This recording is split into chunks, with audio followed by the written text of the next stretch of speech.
से मुख्यमंत्री जी अपने बात को रख रहे हैं। मुख्यमंत्री जी ने खास तौर पर बताया कि पूरे बिहार विधानसभा में एक अकेली पार्टी रहेगी भाजपा, बाकी जितने सदस्य और पार्टी जो है नीतीश कुमार जी को अपना नेता यानी महागठबंधन का नेता माना है।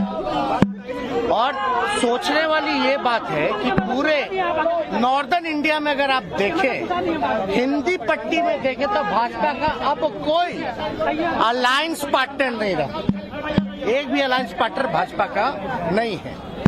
और ये तो इतिहास बताता है कि भाजपा जहां रहती है, जिसके साथ रहती है, उसको खत्म करने में लगी रहती है।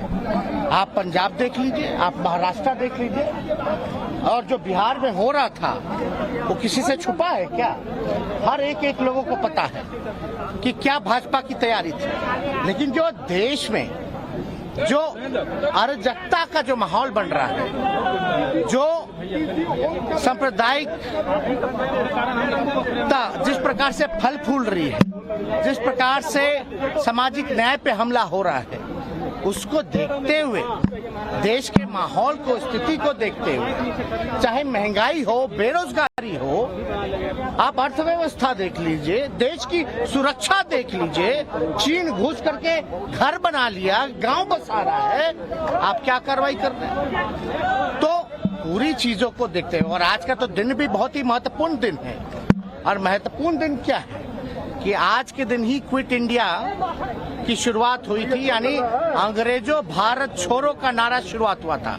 तो आज बिहार ने एक बार फिर से दिखा दिया है, देश को संदेश दिया है, टोटल देश के जितने विपक्ष हैं उनको संदेश दिया है, एक दिशा दिखाने का काम किया है कि जो मजबूती के साथ जनता के सवाल को लेकर के लड़ता है, वो मजबूती के साथ जो है जनता के साथ जो खड़ा रहता है, वो को जनता जो है पूरी तरीके से स्वीकार करती है और जनता विकल्प चाहती है।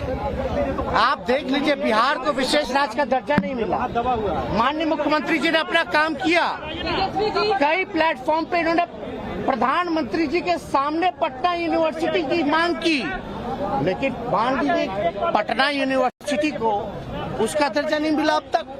विशेष पैकेज का क्या हुआ? तो कहीं ना कहीं से हर एक तरीके से बीजेपी ने एक षड्यंत्र के तौर पे, तो ये बीजेपी जो करता है उसका एजेंडा फिक्स है। और जेपी नड्डा जी, ये जो लोकतंत्र की जननी है, यहाँ आकर के बोलते कि क्षेत्रीय पार्टियों को खत्म करेंगे, समाप्त करेंगे।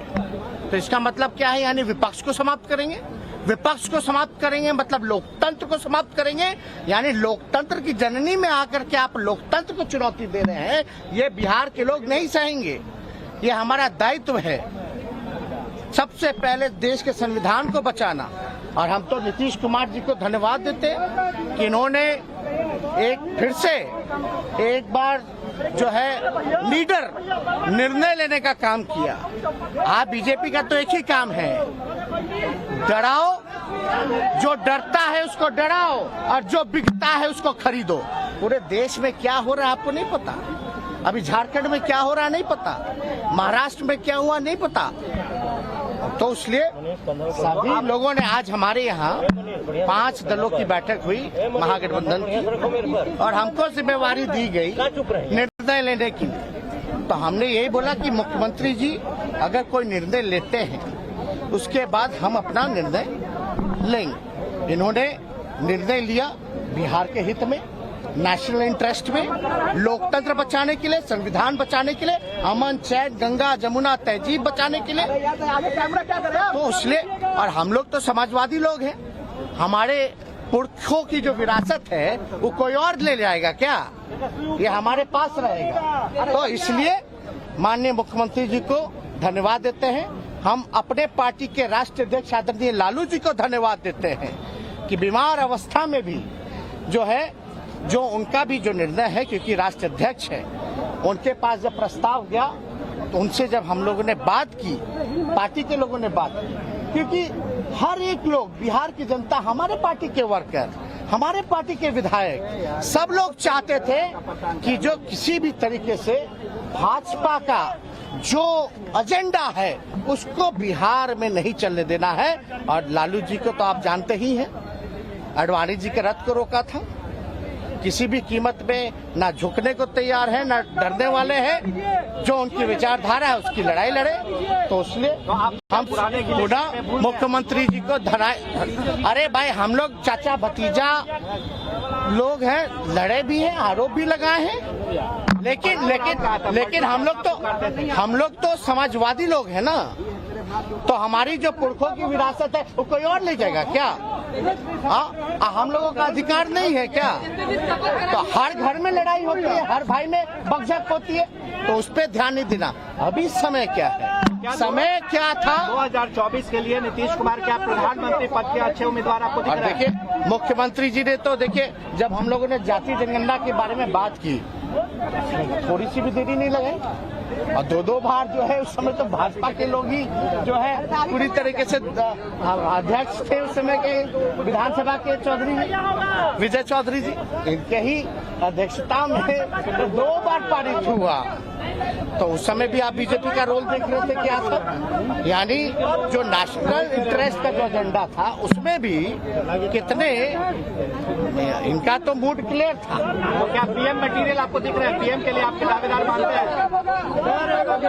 आप एक बात समझ लीजिए, ये सवाल हम मुख्यमंत्री जी पे छोड़, हमको इस पे कोई टिप्पा टिप्पणी नहीं करना है। लेकिन आप इतना तो आप जानते हैं कि सबसे देश में अगर सबसे कोई अनुभवी मुख्यमंत्री है तो नीतीश कुमार जी है। सबसे अनुभवी, परिपक्व, और काम तो किया ही है, ऐसा कोई इनकार नहीं सकता। कुछ लोग तो प्रचार का काम कर। नरेंद्र मोदी को क्या नीतीश जी दे सकता है चुनौती?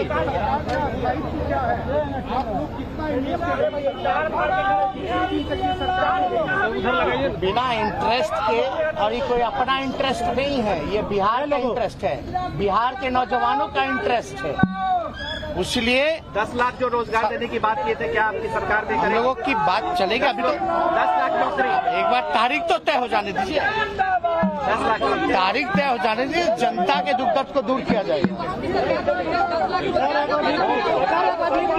सर एक बार भिक्ट्री दिखला दीजिए। सर एक बार भिक्ट्री, सर एक बार भिक्ट्री, सर एक बार भिक्ट्री। सब कोई सर, सब कोई तेजस्वी जी, चले।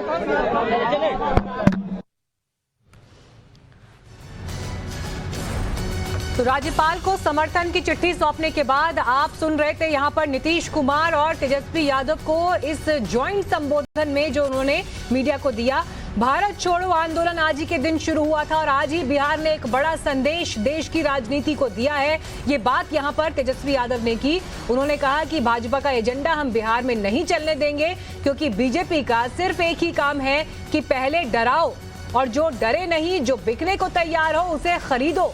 क्या किया है बीजेपी ने अपने साथियों के साथ महाराष्ट्र में, पूरे देश ने देखा। ये तमाम आरोप तेजस्वी यादव ने यहाँ पर बीजेपी पर लगाए। तो एक बड़ा हमला बीजेपी पर बोला, प्रधानमंत्री नरेंद्र मोदी को भी उन्होंने आरोपों में घेरा।